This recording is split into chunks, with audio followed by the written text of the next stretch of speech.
What's going on, guys? Welcome to the program. Welcome to Currency World. As many of you might know, there's been a lot of speculation lately about the first woman to grace the front of United States currency.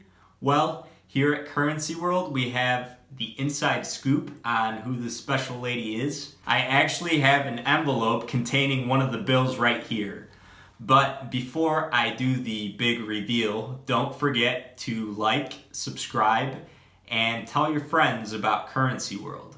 Without further ado, let's get into it.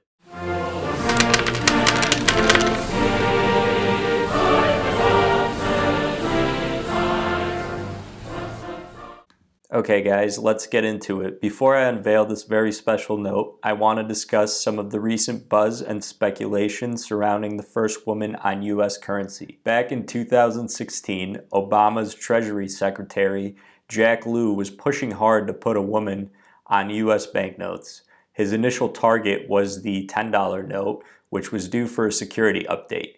However, there was a strong backlash against replacing Alexander Hamilton, one of the most important founding fathers of the United States and the first Secretary of the U.S. Treasury. Lew, along with then Treasurer Rosie Rios, devised a plan to redesign 3 U.S. notes to include women. Under this original plan, the $5 bill would keep Abraham Lincoln on the front, and the back would keep the Lincoln Memorial, but would also include portraits of Eleanor Roosevelt, First Lady of the United States and wife of President Franklin D. Roosevelt, and Marian Anderson, African-American singer and civil rights activist. The $10 bill would keep Alexander Hamilton on the front, but have the back of the note include a montage of women that spearheaded the U.S. women's suffrage movement, including Susan B. Anthony, Sojourner Truth, Lucretia Mott, Elizabeth Cady Stanton, and Alice Paul. The crowning achievement of Lew's plan was to place Harriet Tubman, an African-American abolitionist and political activist, to replace Andrew Jackson, the 7th President of the United States. This drew cheers from proponents of the move that wanted Andrew Jackson removed from the $20 note,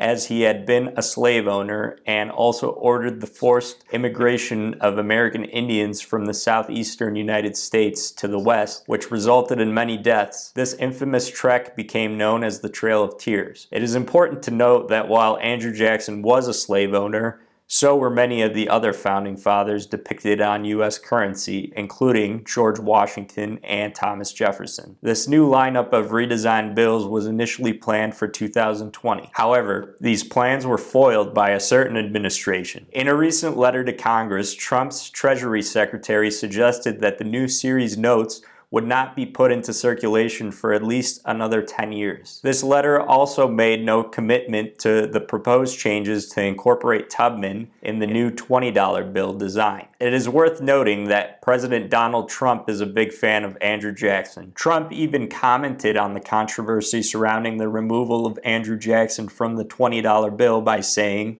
"Well, Andrew Jackson had a great history, and I think it's very rough when you take somebody off the bill. Andrew Jackson had a history of tremendous success for the country."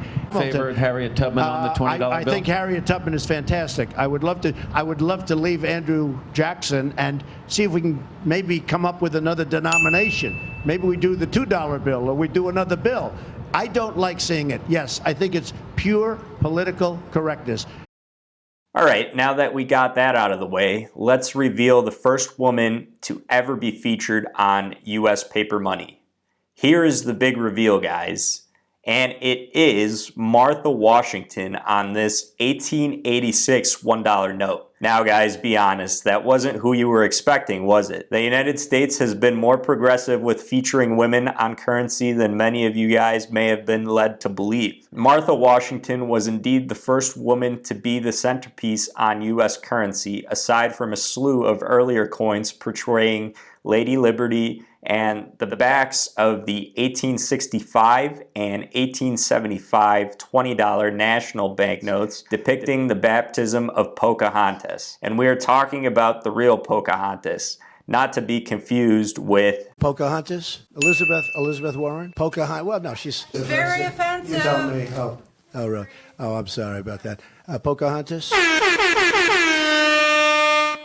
Pocahontas Pocahontas, I apologize to you. I apologize. To you, I apologize. To the fake Pocahontas, I won't apologize. If we take a look on the front of this note, we see the portrait of Martha Washington prominently featured. Many of you may know that Martha Washington was the First Lady of the United States. No pun intended. But what a lot of you may not know is that George Washington was not her first husband. Martha Dandridge, which was her maiden name, was originally married in 1750 to Daniel Custis. She was 18 at the time and he was 39. They lived at the Custis' family plantation called the White House in Virginia.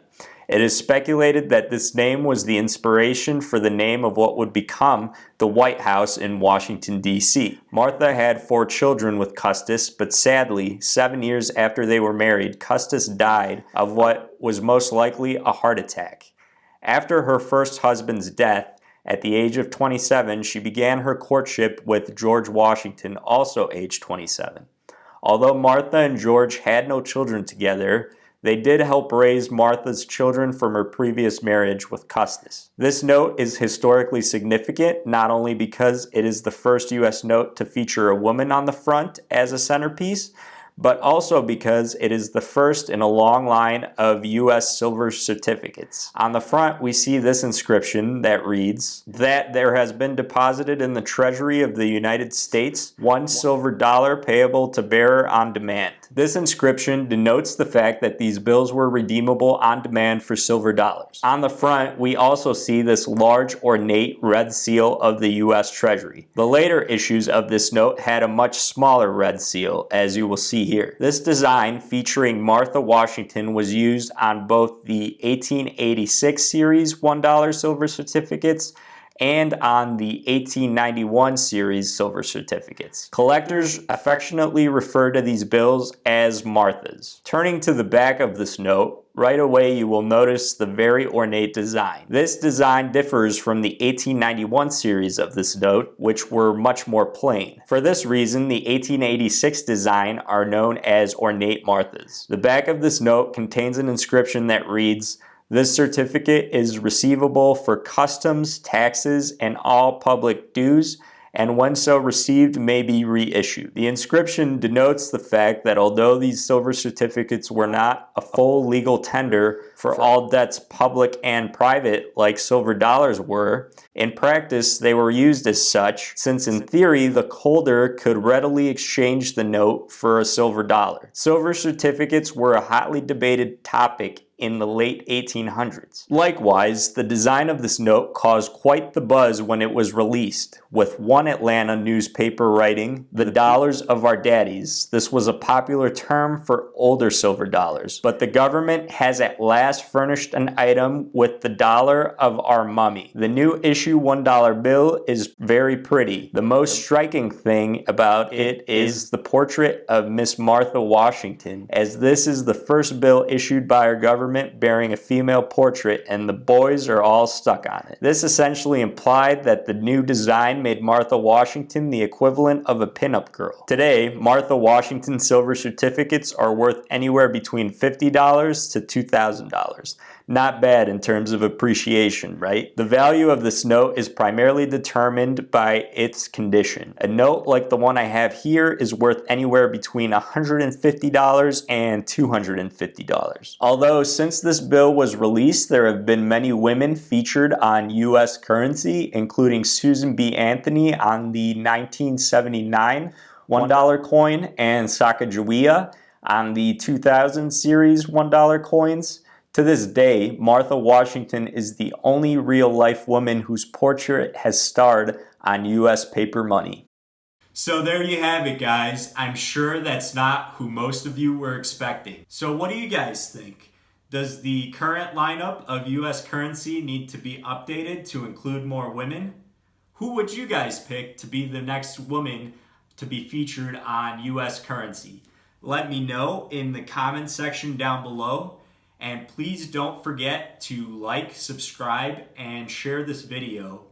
And as always, I will catch you guys in the next one. Take care.